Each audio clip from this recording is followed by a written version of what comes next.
It's like herding cats, right? I want to welcome you all to this afternoon's presentation and tell you how lucky you are to be living in a community that has people who are willing to come forth and present knowledge that maybe the rest of us don't know about, which is true for Dan Souza and Tse. They grew up in Hong Kong, and we were talking one day, and I said, you should get a talk about that. And they said, okay, we will. So anyhow, we're going to have a two-part program. At first it was going to be a one-part one, and then when I met with them, they had so much information to share, and it was so educational. I said, we should break this into two parts because it almost becomes overwhelming. So enjoy what you hear today. If you didn't get this handout, just raise your hand. There's more back there, and I'll get them for you. This is the sort of the timeline of what they're going to speak about. So, Chris, Dan, Chris is going first, I guess. Yeah, okay. Okay. So I think we have decided to want to spend a few minutes introducing ourselves, who we are. So I was born in Hong Kong from I would not say immigrant, but a refugee from China, because during that time, China became the communist country in 1949. And then my parents tried to run away from communism, moved to Hong Kong, and I was born there.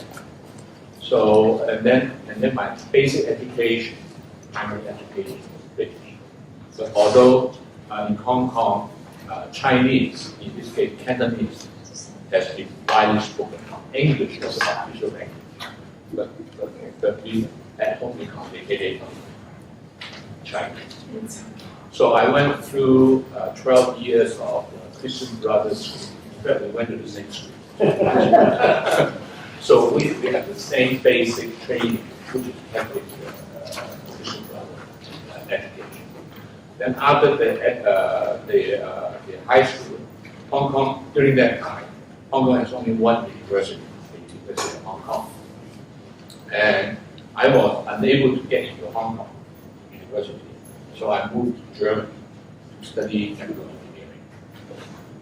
And I finished my graduate degree in chemical engineering in Germany, and then I worked for the German chemical firm for 2 years. Okay, sorry.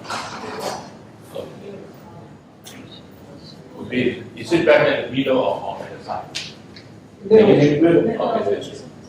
And then I worked there for 2 years in research and development. And then Union Carbide, who at the headquarters, Denver, through a headhunter, contacted me and hired me and asked me to join the reference. So I agreed to work for them. So I was sent to Hong Kong for 2 years to know from them to Germany to Hong Kong to know about the local management, because Hong Kong was the regional headquarters for Asia. And then another 2 years to Singapore for the Southeast Asian region. You understand what they're doing. And then come to Denver.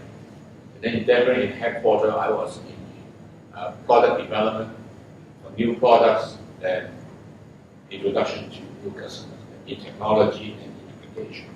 So from then on, I stayed in Denver until now.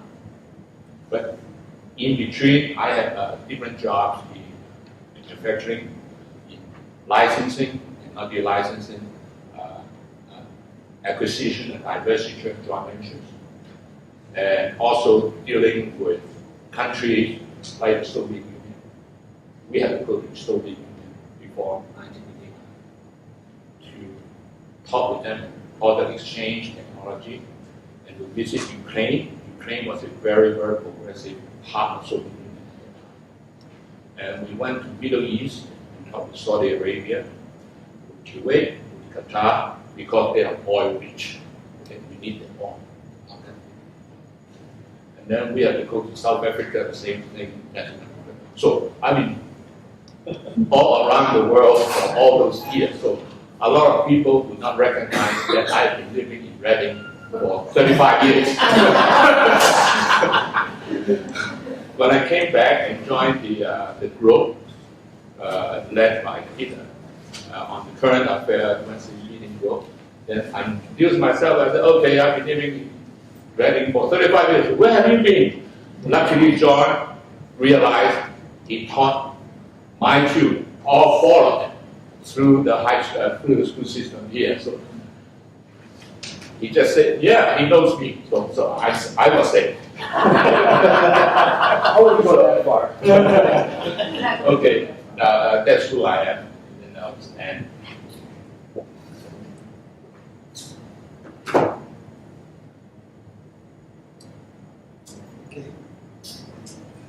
I was born in Hong Kong in 1947 and spent the first 27 years of my life there, and then moved to the States in the mid-1970s. So I have been here for something like 43 years. Childhood days in Hong Kong was a lot of fun and a lot of laughs, as you can see. I always enjoyed a good joke from an early age. Here's where Hong Kong is. It's in the southeastern part of China. Many of you already know this, so bear with me. Hong Kong has a population of 7 million, and a little bit bigger than Denmark. The area is about the size of Rhode Island. Macau is 40 miles south of Hong Kong, and it's very small. It's about a third of the size of Reading. But it has 600,000 people, so it's slightly more crowded than Okay. Now, in the 15th and 16th century, the Portuguese seafarers, they called them the marinheiros, ruled the seas, and they were all over the world. This is an interesting map of the route that Vasco da Gama took. He was the first European to sail from Europe around Africa to India. Along the way, they colonized Mozambique in eastern Africa, Goa in India, and eventually Timor in Indonesia, or the Spice Islands, where they, for some years, monopolized the spice trade in pepper, cinnamon, nutmeg, and created a great amount of wealth for themselves. That was also around the time that they colonized Brazil. So Portuguese navigators were like the king of the sea. In 1557, they colonized Macau. And Macau today, Macau in the 1950s was a very quiet place. I had visited there when I was a young boy. But Macau today is the world's biggest gambling destination. And it might surprise you that their gambling revenues are 6 times the entire Las Vegas revenue, thanks in large part to the high rollers coming out of China.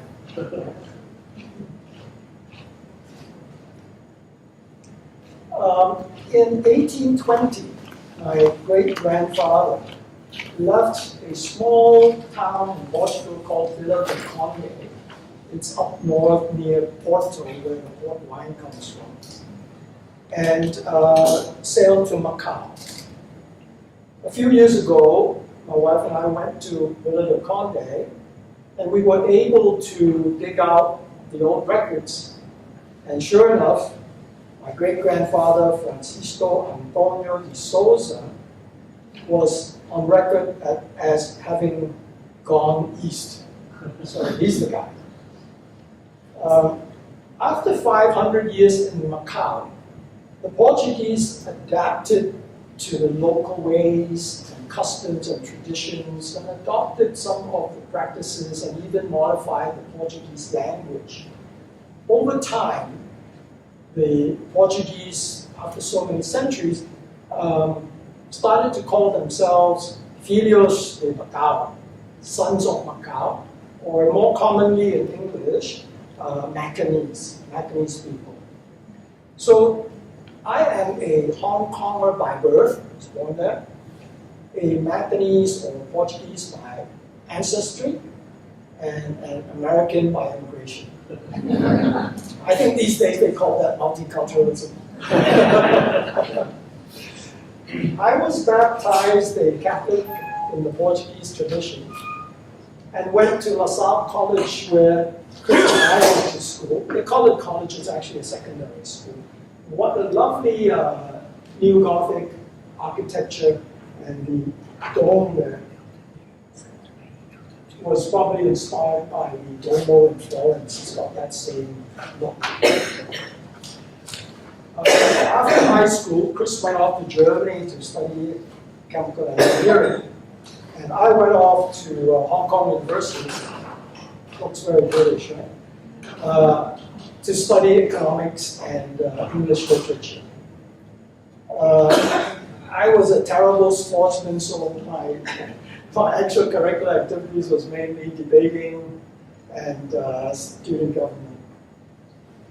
In 1971, best year of my life, Natalia and I were married. And in 2 weeks' time, we will be celebrating our 46th anniversary. All right? So, that's so much for me. Thank you. Go back to those.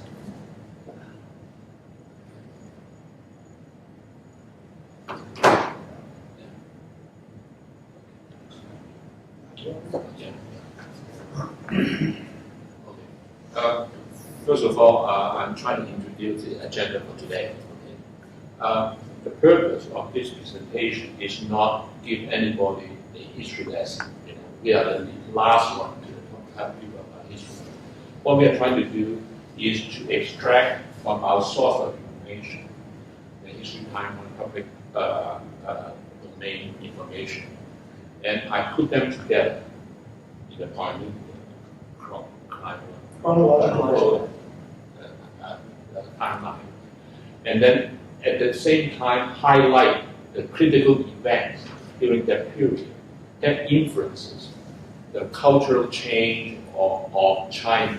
And because the change of China, accordingly, it changed the people who went to Hong Kong in 1949 and thereafter. Because I want to start a starting point of what Hong Kong Chinese or Hong Kong culture is originally. And then from then on, through different influences, the British influence, the other world economic influences, being molded to become different than the original Chinese. And now we are back again, because the Chinese come back and want Hong Kong back. And then we have to adapt ourselves to what the Chinese government want us to be. Now, we do not know the future, but we have some viewpoint. And at the end of our presentation, we hope we can express the reason why we feel like this and open for questions and answers, because we also encourage your input to have a meaningful discussion. This is a bit awkward, but I didn't finish telling my story. Oh, I thought you did. Give me 2 more minutes. Okay, sorry. Very quickly, just take 2 minutes. My wife and I came to the States in the 70s. By that time, we had a young daughter, 3 years old. We came because I went to graduate school here. I was lucky enough to be admitted to Harvard Business School, and I graduated with an MBA in 1979. After graduation, I headed for Wall Street and worked in investment banking initially for Merrill Lynch, and then to Credit Suisse, where I ran the Asia Pacific region mergers and acquisitions business. Then in the early 90s, I left Credit Suisse and co-founded a private equity fund to invest mainly in China and in Asia. The fund was a diversified portfolio. We invested in basic industries like consumer products, medical, technology, well, not so much technology, but transportation and so on. After 15 years of doing that, I retired in 2007. Luckily, just before the market crash. Yes, you better be lucky than smart, right? So we had all this time been living in New York City and Westport, and only moved to Reading last summer. After chatting with Chris and Nancy, they said it's a lovely town, lovely people, and so on. So we've been here a year, and it's a lovely town with lovely people.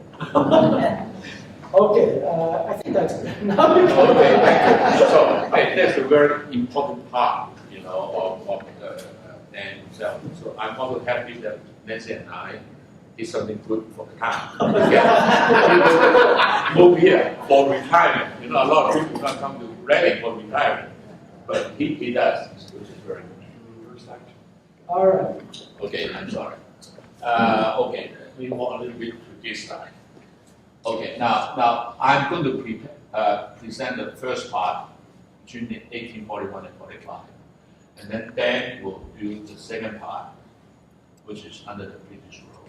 And then after that, we will open for questions and answers or whatever that you may have. Now, in the course of our presentation, if you have anything for clarification, not for discussion, just to think that points that we do not make it clear enough to you, you have a question to clarify, don't hesitate to do that. But for a very, very short time for the dialogue. And then most of the discussion will be reserved for the last part. All right. 1 minute switch? Yes, please. Okay, now, like Dan wished to show in his previous slide, Hong Kong is a very, very small portion of China. This is China. Okay. And then historically, Hong Kong is non-existent before, let's say, the 1800s. Hong Kong was a fisherman's village and the pilot's port. The pilots, they just go out of the South China Sea and then they come back to Hong Kong. So, and then during the 1800s, when British started to force open the Chinese country, the door for trade, for business, and they just moved in and stayed in Hong Kong as their anchor port in connecting with the East Indian Company, which they had in Mumbai, is a relay back to China. So that was what it is. Was nothing that British just moved in. And then the Chinese did not pay too much attention for that. Yeah. Okay, now, in order for me to explain to you efficiently who are the Hong Kong Chinese in 1945, I have to go back to some of the historical events back to 1500.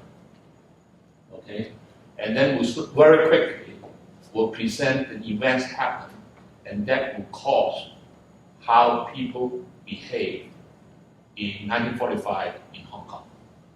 So, I think before the 1500, China was a very closed society.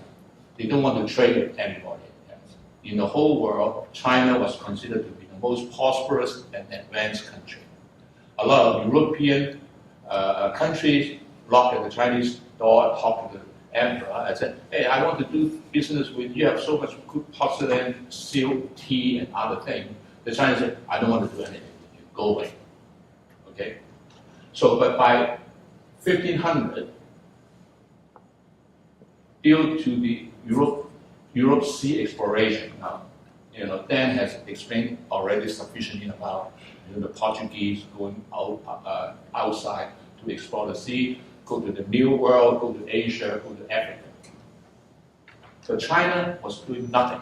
China has boat, they had their own boat, an old-fashioned boat, but they did not develop any more from the basic shipbuilding industry. So, all right. Then in the 1600, the scientific revolution, or what we call the age of discovery, when Galileo started to look at the sky and started to think about the sky against the religion. They were afraid of the religion, this conflict. And then Isaac Newton talking about the gravity. Now that was new development. People started to think about the world differently than the old time. China still remains to be a Confucius society. Confucius society is, I will talk a little bit more later on. He's talking about harmony, talking about ethics and moral, how to deal between people. But they don't want to do anything about building a machine, making the cannon more powerful. It's just talking about human relationship. All right? So we were left behind in this case, also in the 1600s. Now in the 1700s, because of the scientific revolution, the success, and also their exploration of the New World, the Europeans said, okay, what are we going to do? They have the European together, all the countries in Europe, they're all powerful.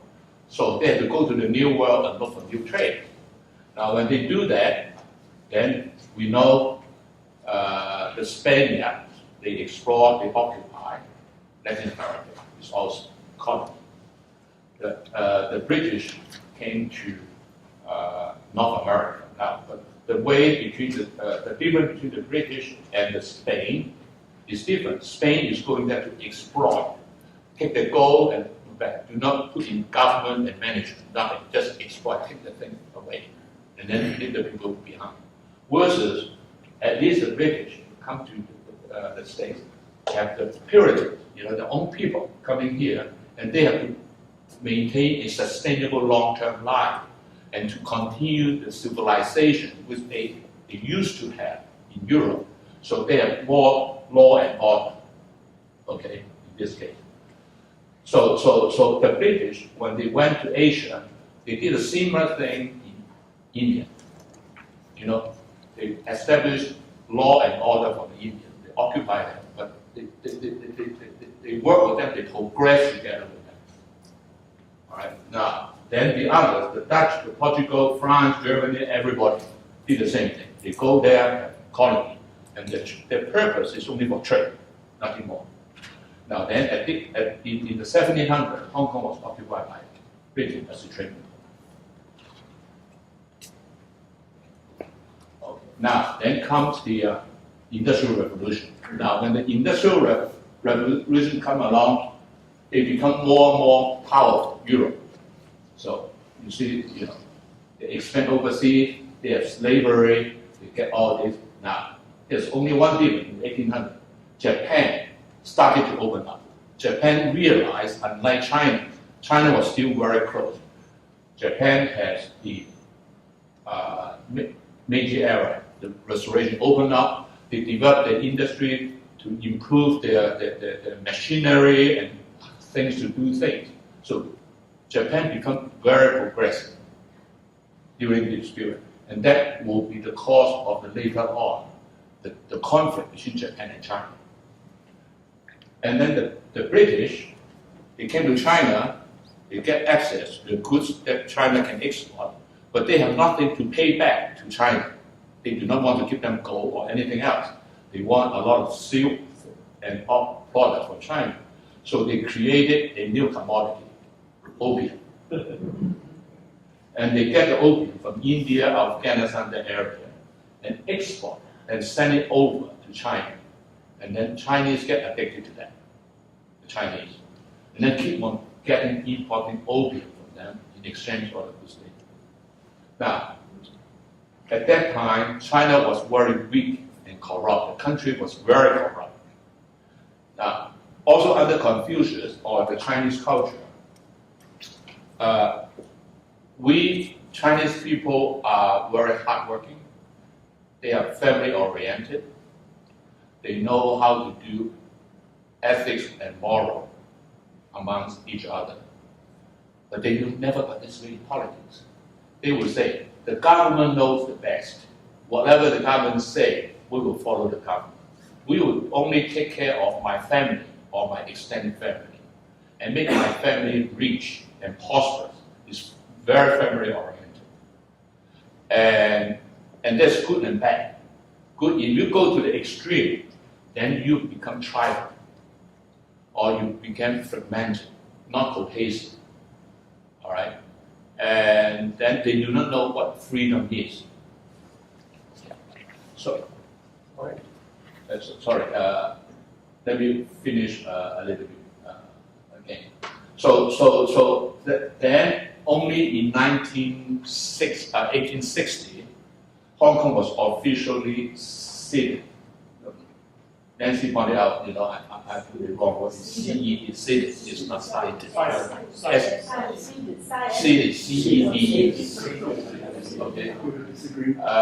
To Britain, which will allow Great Britain to maintain the new territories. New territories in Kowloon for a period of 99 years. Okay, Hong Kong is perpetual the British Crown colony, but it was modified and changed later. So officially, Hong Kong become a British territory. All right. Now in the 1900s, there are a lot of republics formation. The Russia, the China becoming republic. World War I and II, the People's Republic of China. So now at that point, Chinese from China moved in big mass into Hong Kong to escape from the British, from the communist control. So now the people in Hong Kong at that time they do not know what's going on. They only know they are hardworking, they're entrepreneurial. And they need somebody to tell them what to do, but they do not know what to do. All right, but they don't want to be under the communist rule, and that is the beginning of where Hong Kong started since 1945. Now, this is Hong Kong in 1940. Now, this is Hong Kong. This is Hong Kong in 1940. This is Hong Kong and Shanghai Bank. Now, Hong Kong and Shanghai Bank was formed in Hong Kong, and with another branch in Shanghai, so they call it Hong Kong and Shanghai Bank. The purpose of Hong Kong and Shanghai Bank is a British bank, is to coordinate and work on the documented financial transactions between Britain and Hong Kong and China. Okay, so this is pure a British entity. The buildings around here are those big British company like Swire, Matheson, and Jardine Matheson, and so on. They're big British trading houses. They established their headquarters all here to deal with China. No Chinese will live here unless you are very rich, unless most of them are Europeans. And most of the Chinese live across the harbor in Kowloon or in New Territory. They were farmers. Okay, let me think. I think this is the last slide. I'm trying to summarize what I just mentioned about the Hong Kong cultural characteristics. Hong Kong is made out of around 90% Chinese at that time, 3 to 5% European. The rest is Indian, Pakistan. Is multicultural, but predominantly Chinese. English was an official language, and Cantonese is widely spoken. For example, Dan speaks as good Cantonese as I do. I don't know why he learns it so fast. He was born in Hong Kong. A lot of girlfriends. Yeah. Now, and Hong Kong Chinese retain the tradition Confucius better. Is moderation and harmony. Now, harmony, when you do it in a moderate way, meaning not to the extreme, is very good. But when you're doing to the extreme, meaning that you are too family-oriented, then you lose the sight of the importance of the nation of China. So you remember there's a cultural revolution in China organized by Mao Zedong. Mao Zedong was trying to push this away, the too much harmonious relationship between the families, and make them more focused to work to consider the interests of the state. So the Chinese are, in a certain extent, overly emphasize on harmonious relationship, how to do with people, don't rock the boat, and not very focused on outside of the family tree. And they respect seniority, which is a good thing, but sometimes it's no good. Sometimes it's no good is this: when your father tells you to do something, he's always right. And if you always say, what my father told me is always right, then there's a problem. So occasionally you have to, exchange idea, information, and discuss about things, right? Because of what happened between 1500 and 1900, China was scientifically, industrial, technology-wise very bad. So the whole country, if you go to China today and you ask what do they want to be, they always say, I want to be an engineer. Because they believe being an engineer will help themselves and help the country.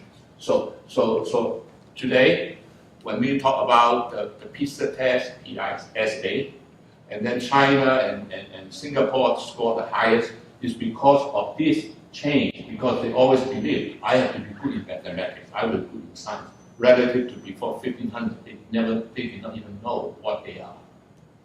All right.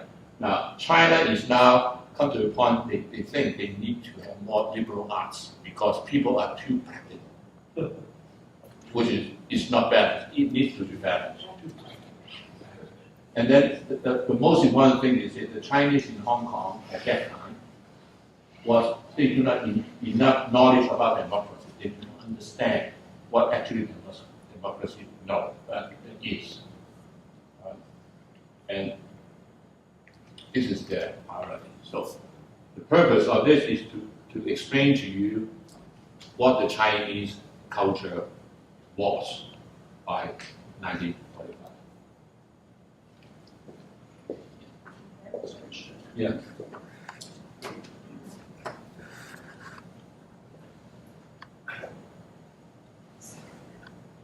Okay, I'm going to talk about 1945, when the Second World War ended, to 1997, when the British rule of Hong Kong ended, this period of time. I would like to start by sharing with you some of my childhood memories under British colonial Hong Kong, and to give you some flavor for what life was like under British colonial rule. On the 21st of April every year was the Queen's birthday parade. And we all got up early and tried to get a good spot on the parade route. One year, the Queen and Prince Philip visited Hong Kong. And you can see all the kids here choreographed to wave and cheer. This is the governor inspecting the police force. And then we even learned how to play cricket, which is a great game to play, but watching it is like watching grass grow. So much for childhood images in Hong Kong. And let's get to what was going on in China during 45 to 49.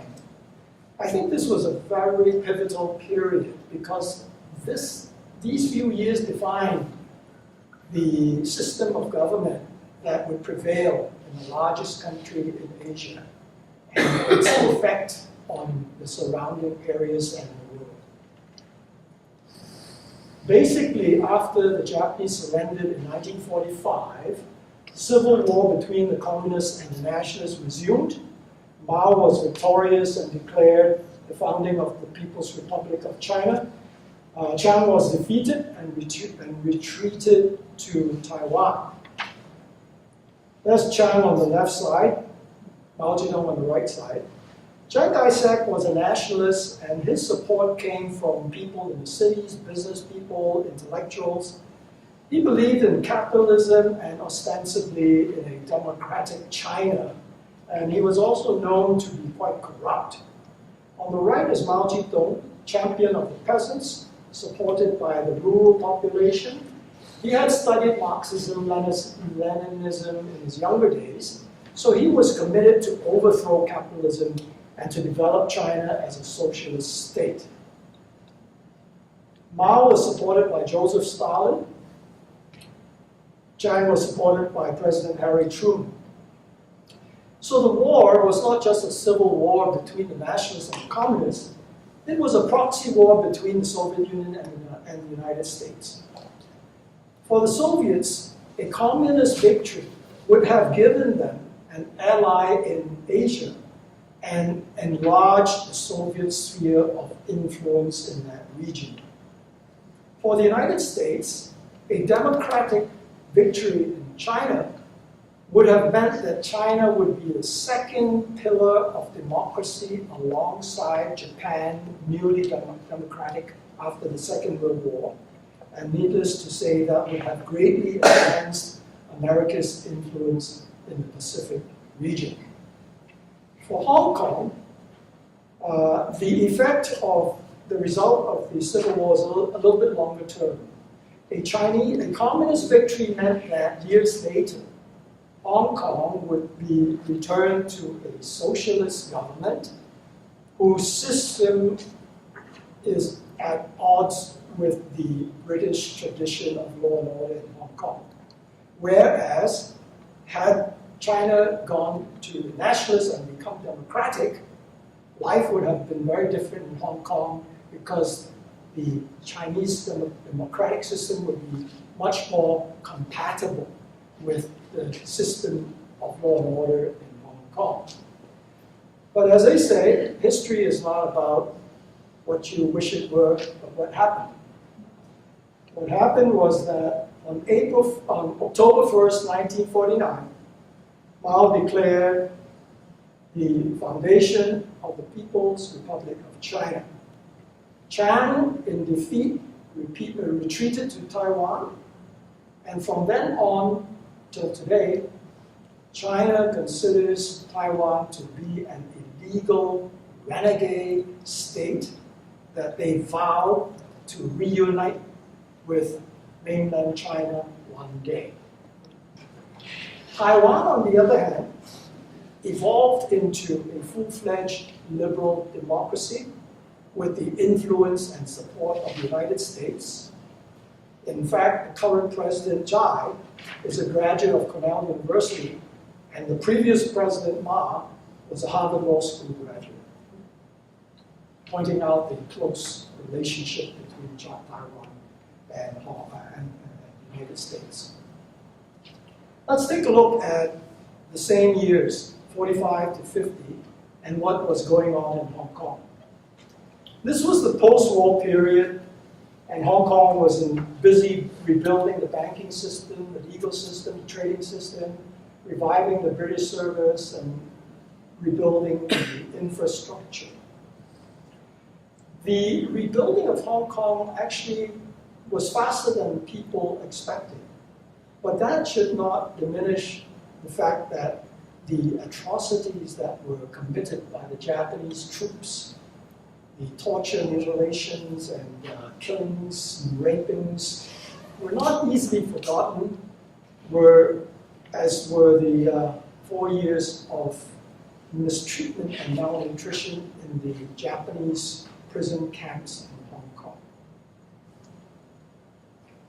The 1950s in Hong Kong are characterized by 4 major events. Now, in the interest of brevity, I've highlighted a few. There are probably other things I'm leaving out. A big refugee crisis, a big housing building program, the building of a labor pool, and increase in entrepreneurs coming from China. To understand why these things happened in Hong Kong, one has to look at what was going on in China at that time. Soon after the founding of the People's Republic of China, Mao Zedong wasted no time in implementing his socialist policies. During that time, all private land was confiscated, 2 million landlords were executed, communal farms were formed, All industries were nationalized and millions were sent to labor camps. In the second half of the 1950s, China embarked on a rapid industrialization program called the Great Leap Forward, as well as pushing the communal farming system. The failure of both of these programs, timed with a drought in China at that time, resulted in the Great China Famine, 20 to 50 million starved to death. The economic and human catastrophe in China in the 50s is, in my opinion, directly attributable to the adoption of a dysfunctional socialist development model patterned after that of the Soviet Union. Against this backdrop, over 1 million refugees escaped and came to Hong Kong, tripling the population from 600,000 to over 2 million. There was a tremendous shortage of housing, schools, hospital. There was a crisis. The government embarked on a massive building program to accommodate the refugees.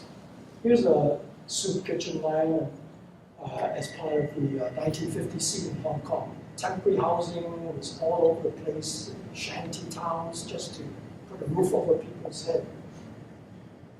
The refugees that rushed to Hong Kong turned out to be a blessing in disguise later on, because they formed the labor pool that enabled Hong Kong to develop as a major manufacturing base and an exporter to the world. At the same time, many entrepreneurs escaping China, especially from Shanghai, came to Hong Kong with a lot of skills in operating different industries, notably textiles, shipping.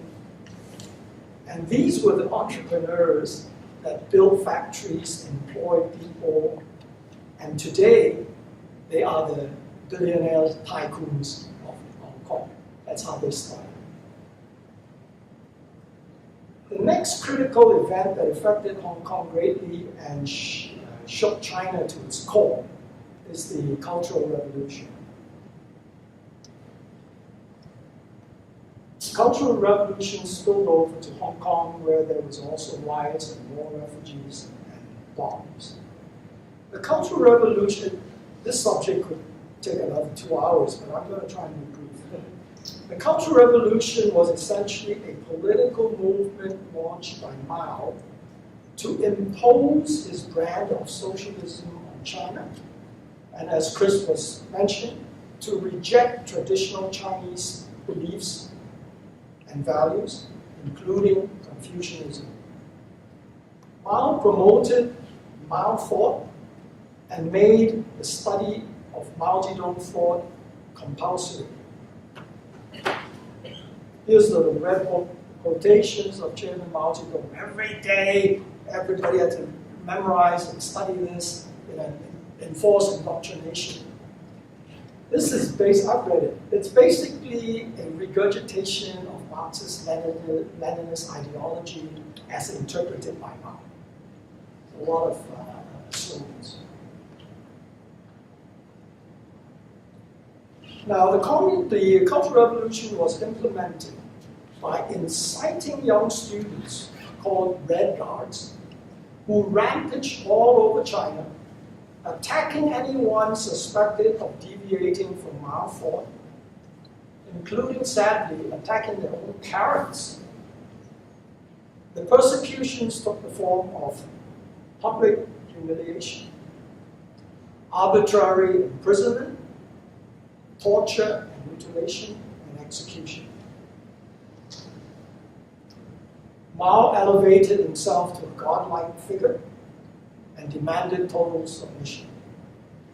The chaos in China was so horrendous that Time magazine had on its cover a description of those times, and they called it "When China Went Mad."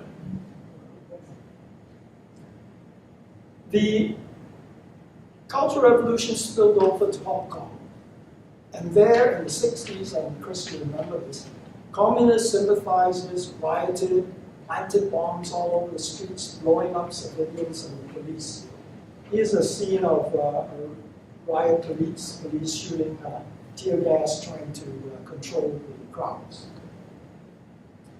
I still remember clearly images of dismembered bodies from China floating down the Pearl River into Hong Kong Harbor. Thankfully, in 1976, Mao died at the age of 82, and the Cultural Revolution was wound down. You can still see him in the mausoleum if you're interested in Beijing, he's still alive there. Now, in the post-Mao period, 1979 was a game-changing year for China and Hong Kong, because that was the year Deng Xiaoping came to power. You remember this guy on the right? In 1979, Jimmy Carter invited Deng to tour the US. Here he is at the rodeo in Texas. That invitation was part of the US-China so-called rapprochement that was started when Nixon visited China for the first time in 1972. Now, having experienced the economic catastrophe of the 1950s, Deng Xiaoping abandoned the Soviet model of economic development and started an experiment called Special Economic Zones, SEZs. These were initially 6 areas that were designated free trade zones, duty-free. They made their own decisions without central government interference. They offered tax incentives to attract foreign investment, and they were basically run on capitalist rules. Guess what? The experiment proved to be a tremendous success, and it was rolled out all over China. That is the genesis of China's economic growth for 30 years at a rate of 10% plus each year. How many special economic zones? Initially, there were 6 or 7, Shenzhen, Tianjin, Zhuhai, a few others. But gradually, Shanghai, eventually it was spread out all over. Right? How ironic that a socialist state pulled off an economic miracle by rejecting socialist development models and adopting a market-driven capitalist approach. Here's a slide that says it all. This is the point where Deng started his market-based economic reforms. GDP per capita grew exponentially.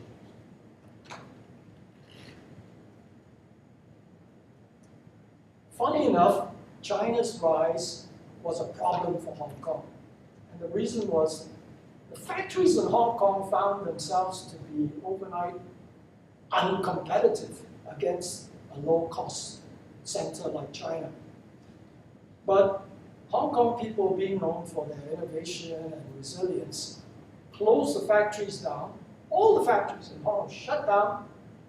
They moved to China and opened factories in China. Hong Kong reinvented itself, emphasizing services, banking, insurance, shipping, port facilities, tourism, along with the renowned real estate development we all know about. The 1980s was also around the time that, already talked about this. 1980s was around the time that Margaret Thatcher visited Deng in Beijing. And they started talking about, hey, the time is approaching. What do we do about the handover of Hong Kong in 1997? People became very anxious, started leaving Hong Kong. mass immigration to Canada, United States, wherever a visa could be had. Now, the rise of China's manufacturing was a huge problem for the manufacturers in the United States. The US, like Hong Kong, could no longer compete with the low-cost production in China. This is done dwell on this a minute. This is the percentage of workers in the United States working in manufacturing starting from 1960. The total percentage of workers in factories is over 30%. Today it is under 10%. Textile mills in South Carolina to the industrial heartland of Ohio, factories were shutting down, millions lost their jobs. So if you think about it, the phenomenon of the very angry and frustrated, displaced, unemployed factory worker in America today did not start last year or the year before. It had gone on for decades. Some people say while our leaders were asleep at the switch. That's debatable, right? I'm not sure that tells us the entire story. That was going on. The next key date in Hong Kong and China was 1987 and the Tiananmen massacre in Tiananmen Square in Beijing.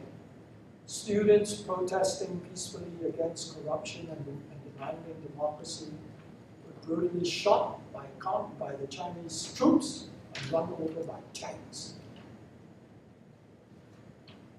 Here's a protester in Beijing. Their English is better than you might expect, but I chose the right words. And who can forget the iconic tank man stopped the convoy of tanks single-handedly. He was arrested and never seen again. Here's an interesting shot. The Chinese students built a replica of the Statue of Liberty because they believed that America was the beacon of democracy. Look at that juxtaposition, the Statue of Liberty up against the portrait of Chairman Mao. What a shot. Hong Kong was affected by Tiananmen. A democratic movement was born overnight, protesting the killings. Society divided into two camps, pro-democracy and pro-China. Continues to today. And the relations with China and Hong Kong would never be the same because of this event and the suspicions that people had on the regime in China. The tycoons in Hong Kong with factories in China were hugely conflicted, on the one hand by their aversion to what they saw happen in Tiananmen, and on the other by their fear of retribution by China if they spoke out against it. 1997 was the year the clock ran out on Hong Kong. Its lease expired, and Hong Kong was handed back to China. This is the handover ceremony. Prince Andrew came from England. President Jiang Zemin came from China. I was in Hong Kong that day. It was raining all day, very dreary.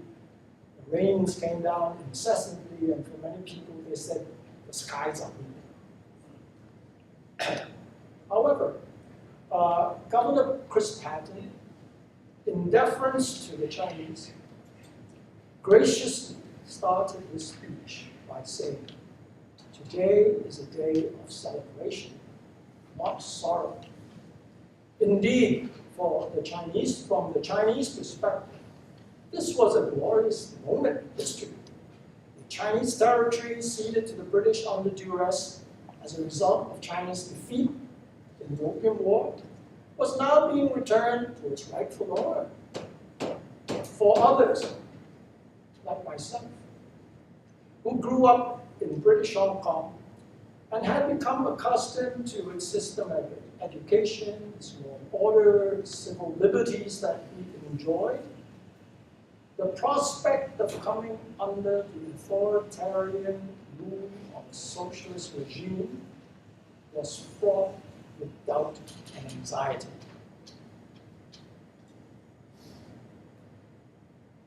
An emotional Chris Patton receiving the Union Jack lowered for the last time. So ended a unique, fascinating era in the history of Hong Kong, as another era begins. Next week, Chris and I will be talking about what happened after the handover, and we will give some perspective of what we think the future might hold for Hong Kong.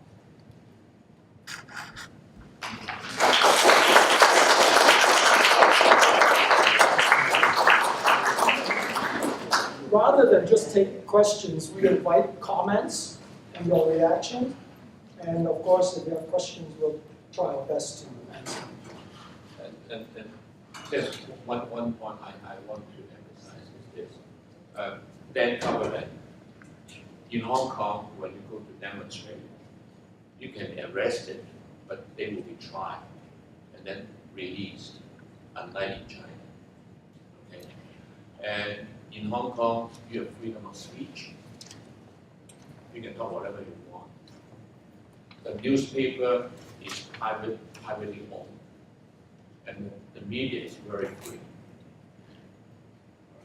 And Hong Kong has been educated and trained young Hong Kong people, like myself, and been trained that this is normal, this is the way life should be. We don't have to go out and talk to friends to say, what do you listen to me? Should I say something now or not?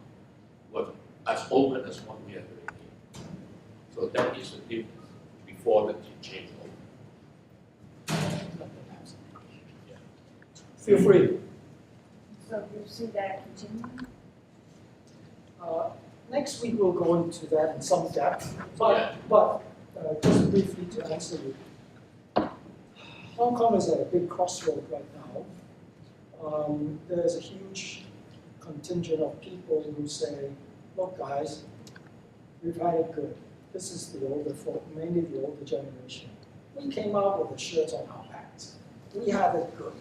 We have a high standard of living, high level of education. We travel free. Don't rock the boat. Camp 1. Camp 2, mainly the younger kids and a lot of students, professors, they grew up with food to eat and a roof over their head. They are seeking more than the material things that you could offer them. They want to be able to determine their own future, to elect their own government, and feel they are part of society. Camp 2. Next week we'll go into the dynamics of that and what some things happen that will probably trigger some questions by you as well. Victor? I couldn't believe I would learn so much in an hour that I never knew, so thank you very much. I have a question about the Opium War. Would you be kind enough to expand a little bit about that? Okay. The British found that India was a very suitable climate for growing opium, which they did in mass quantities. They shipped that to China, and there was a number of years where the Chinese had opium-addicted people by the millions. It debilitated the country. The British and their resistance to the British from sending in opium was met with an army and an overwhelming force. China was defeated. It is as if Colombia were to say to America, you take the cocaine we ship over, or we go to war with you, and then you're defeated. And by the way, we're going to seize Hong Kong. as war reparations. So the backdrop, good question, is that China has always felt that they were unfairly treated. The Opium War was, and the result of the Opium War was a ceding of their territory to a foreigner, not only territorially, but it was in the Chinese psyche a great shame. You imagine if you lost Florida, as given as a reparation for some war. Whatever, you get it. We were in China, I think about 6 or 7 years ago. One of the guys, I forget the word, was in Beijing or Shanghai. We had spent, I think, 3 or 4 days with that specific guy. So we got to know him fairly well. And they're very controlled in China. What they can't say to tourists and so on, they pretty much store the party line. However, as we were heading to the airport, he kind of opened up to us, and he brought up that period of the Opium War and the British to take the Chinese actually to opium. He was very angry about it, and his comment to us was, you know, and I think he was probably about, Robert was his name, I think he was about 30 years old or so. He was a Chinese guy. Anyway, he said that, you know, someday it will be us over the United States. To that extent was his being upset with what occurred in this story. I think the Chinese government has realized that Opium War is an insult to China as a country. And it's very well documented in the history books and also in the textbooks. So I would say all Chinese people go to school learn about the Opium War, and we call it unequal treaties. And very well documented in China. So for that reason, most of them coming out and saying, you know, the British are very bad people, they do the Opium War with us. So they can give you a lot of details what they have learned in the history book. Now, but I don't think they remember that what they're trying to do is that we shall not do it again. Let me add just briefly to that before we get to some more questions. To understand China's attitude and their feeling that maybe now it's their turn, I think it's important to also realize that China, over the past couple of 100 years, were in fact invaded and occupied by foreign powers to which they have responded with great indignation and a sense of, we got to get out, we got to come back. If you recall, in Shanghai, you had the area where you have the French, they call them legations, right? There's a French legation, the British, the French, the Americans. Hey, that is China. And these foreign flags were flying under sovereignty of foreign countries. So with that as a backdrop, you can understand some of the sense of indignity and sense of unfairness with which, I'm not a China apologist, all right? But I think that has to be factored in when you consider China's attitude towards foreign countries.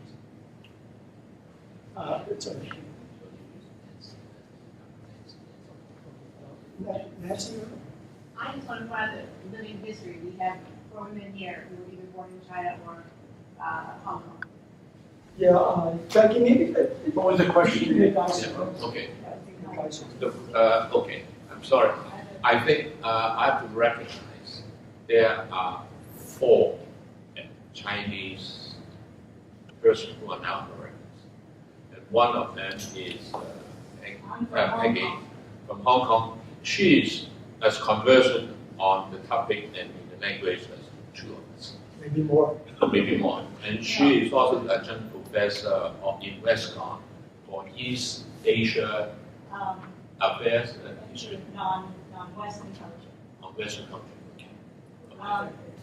Just want to add one thing. My grandfather was addicted to opium because my mother's father, because he was very well-to-do trade merchant. He had merchants, textile merchants, and he did trade between Hong Kong and Canton and with foreigners. And he had stomach ulcer, develop stomach pain. And his friend told him to smoke opium, because that's a painkiller. So he got addicted to it, and my mother remembered preparing the pipe for him. Okay, so he got addicted and eventually died of opium. Joel wants to. You know, Joe, yeah. actually, opium was legal in New York State until about 1910. They had opium dens, of course, in Chinatown, but on the Lower East Side. And the young Irving Berlin, when he first immigrated to this country, played the piano in some of these opium dens, as we would refer to them today. Must have been quite inspiring. One other comment on what was the near disintegration of China. The Tang Dynasty was tottering under the Dowager Empress, of course, and pointed out that most Western European nations demanded, on the force of arms, extraterritorial rights in China, where their sovereign rules applied on that plot of land. The only major country who never grabbed a piece of China was the United States.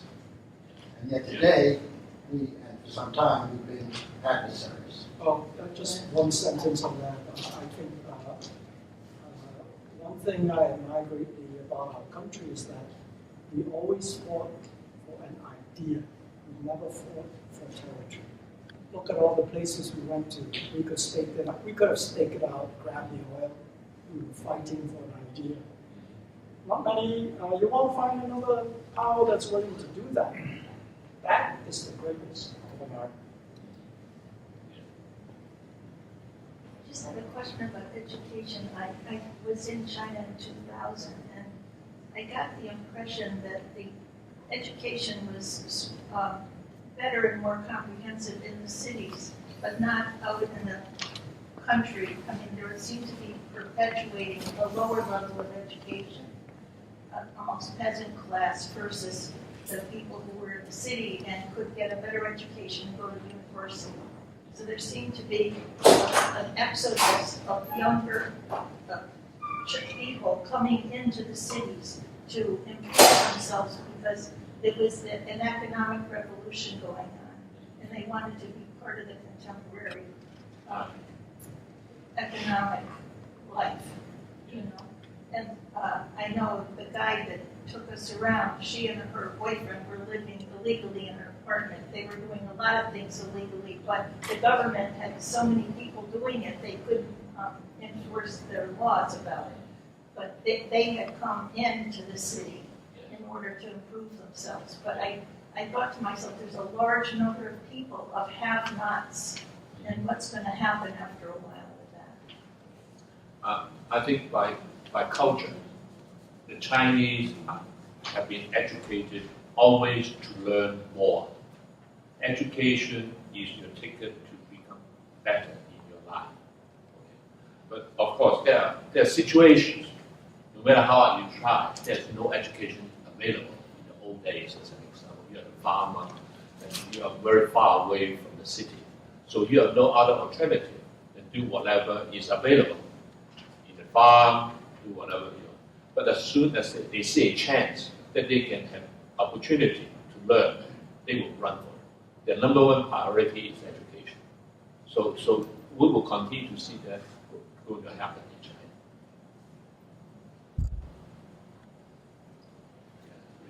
Yeah. I'm sure they didn't have any real choice, but it's kind of interesting that the 99-year treaty was negotiated with a prior government completely. The British honored a non-PRC treaty by leaving on that schedule. Is it just because they had to? You have to understand the demographics in Hong Kong. Hong Kong gets almost all its drinking water through pipes coming from China. And every day, the produce, and the cattle, and the poultry food comes from China. So as a practical matter, if the Chinese were to say, if the British were to say, we're going to stay on anyway, you turn off the tap and cut off the food, you're done, right? So that was that practical consideration. But about the treaty, that's interesting British honored it. The only thing I can say there was, it was never the intention to try to abrogate that treaty, to their credit. But in the post-war years, new documents have emerged that reveal that China was prepared to come in and take it over anyway. Let me also add a little bit more. Great Britain is a very pragmatic economic country, and they always look for the economic gain first. Okay? I think Great Britain since the 1960s, when they accept the independence of Singapore, Malaysia, Burma, and so on, and then establishment of the British Commonwealth, they know the country by itself do not have the resources and the capability to maintain the big British Empire that they have. And slowly they have to give independence. But in the process of doing that, they negotiate trade deals. So Great Britain, before, let's say, 1983, the final agreement to give Hong Kong back to China was in 1983, 84. And there were many years before 1984, they were behind the scenes negotiation. Now, I give you this, what you give it to me, da da da da. And then, and Hong Kong had a great service for the government. And they built the greatest airport, which is all contracted to the British, and so on and so on. So they have a lot of economic gain. And Britain, the policy at that time already, they had to come back to the British Isles and be contented with who they are as Britain.